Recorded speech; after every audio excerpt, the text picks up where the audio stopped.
একটা সংসার হচ্ছে দুজনের, তাই দুজন দুজনকে সাহায্য করা কোনো লজ্জা না, বরং গর্বের। হাই এভরিওয়ান, আমি রিঙ্কু, আমার নতুন একটা ব্লগে সকলকে স্বাগতম। তো আজকে হচ্ছে সকালে আমি কিন্তু রান্না করিনি, আমার শরীরটা একটু খারাপ ছিল, তাই আমি সকালে ঘুম থেকে উঠিনি। তো ঘুম থেকে উঠে দেখলাম রিয়নের বাবা আমাকে কখনো ডাকেও নি। তো উঠে দেখলাম ও রান্না করেছে, তো একটা সবজি করেছে আর ডিম ভাজি করেছে আর আলু ভর্তা বানিয়েছে। তো আমি তারপরে ঘুম থেকে উঠে দেখে আমি হচ্ছে রেডি করে দিলাম ভাতটা, ও অফিসে নিয়ে যাবে। ও চেষ্টা করে বাসার খাবারটাই অফিসে খাওয়ার, ও বাইরে খেতে চায় না। তো যার কারণে আমি হচ্ছে ওর কথা হচ্ছে আলু ভর্তা হোক সমস্যা নাই, কিন্তু বাসার খাবারটা দিলেই খুশি। তো আমি হচ্ছে ওর এই যে খাবারটা বেড়ে দিয়ে দিলাম, ওই রান্না করেছে, আমি শুধু রেডি করে দিয়ে দিলাম। তো ওকেও খেতে দিয়ে দিলাম।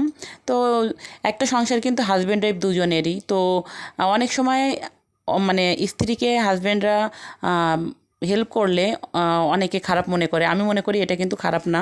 কারণ একটা সংসারে দুজন মানুষই থাকে, তো তারা হচ্ছে কেউ অসুস্থ থাকতে পারে, কারো কোনো প্রবলেম থাকতে পারে।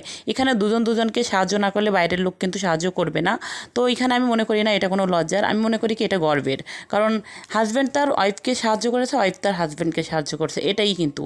তো তারপরে হচ্ছে ও চলে গিয়েছিল, আমি মাছ বার করে নিয়েছিলাম। তো আমি একটু তরকারি শুধু রান্না করব, যেহেতু সকালে হালকা পাতলা রান্না করা হয়েছে। তো ভাবলাম তাহলে মাছ দিয়ে আমি একটা তরকারি রান্না করে রেখে দিই, কারণ ও যেহেতু রাতে এসে আবার খাবে। তো আমি এই যে আবার রিয়নও খাবে, রিয়ন দেখা যায় হয়তো মাছ খেতে যাবে, তো যার কারণে ভাবলাম একটা তরকারি করি, যেহেতু মোটামুটি রান্না আছে। তো আমি হচ্ছে উঠে ফ্রেশ ট্রেশ হয়ে একটু খাওয়া দাওয়া করে নিয়েছিলাম, তারপরে হচ্ছে রান্নাটা বসিয়েছি। তো আমি ধুন্দুল দিয়ে আর হচ্ছে আলু দিয়ে আর তেলাপিয়া মাছ দিয়ে একটা পাতলা করে ঝোল রান্না করলাম, কারণ গরমের দিনে কোনো স্পাইসি খাবার খাওয়া যাবে না। আর খাবারগুলো সিম্পল রাখার চেষ্টা করতেছি, অনেক গরম, এমনিতেই মানুষ অসুস্থ হয়ে যাচ্ছে, আর খাবারটা একটু লাইট রাখাই দরকার। তো এই জন্য ভাবলাম ধুন্দুল তরকারিটা এমনি ঠান্ডা, তো যার কারণে হচ্ছে ধুন্দুল দিয়ে আর আলু দিয়ে একটু পাতলা করে একটা মানে ঝোল টাইপের তরকারি রান্না করে নিয়েছিলাম আর কি। তো তারপরে আমি রান্না টান্না করে একটু লেবু শরবত বানিয়ে নিলাম। আজকে রিয়নের স্কুল নেই, আগামীকাল থেকে পরীক্ষা, তো আজকে স্কুল অফ, তাই একটু শরবত বানিয়ে নিচ্ছি। আমি গুড়ের শরবতটা খাবো লেবু দিয়ে, আর রিয়নকে চিনি দিয়ে শরবতটা বানিয়ে দেবো, কারণ ও গুড় দিয়ে শরবতটা খেতে চায় না, লাল লাল দেখায় না, কী জন্য জানি না, ও খেতে চায় না। তো আমি শরবতটা বানিয়ে ওই যে রিয়নকে দিয়ে আসছি, ও টিভি দেখছে, আবার ল্যাপটপ চালিয়ে নিয়েছে, ওই ঘরের ভিতরে থাকে, কি করবে। তো তারপর হচ্ছে এখন সন্ধ্যা, তো ভাবলাম একটু সিমাই করে নিই, কারণ যেহেতু দুধ খাওয়া হচ্ছে না গরমের কারণে, তো ভাবলাম একটু মিষ্টি জাতীয় কিছু করে নিই।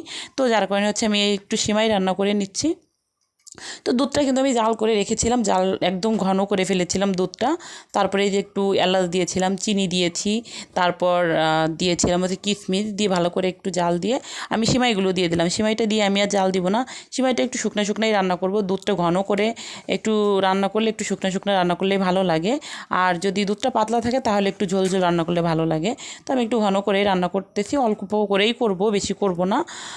তো এই জন্য একটু সেমাই রান্না করে নিলাম। আর দেখা যায় রিওন আসলে খেতে চায় না এইসব কোনো কিছুই, তো দেখা যাক, তারপরও যদি খাবে। তো আমার সেমাইটা কিন্তু রান্না হয়ে গিয়েছে। তো আজকের ভিডিওটা এই পর্যন্ত। যদি কিছু ভালো লাগে লাইক করো, কমেন্ট করো, আর প্লিজ ভিডিওটা শেয়ার করে পাশে থেকো। ফেসবুক থেকে দেখলে ফলো দিও, ইউটিউব থেকে দেখলে চ্যানেলটি সাবস্ক্রাইব করে পাশে থেকো।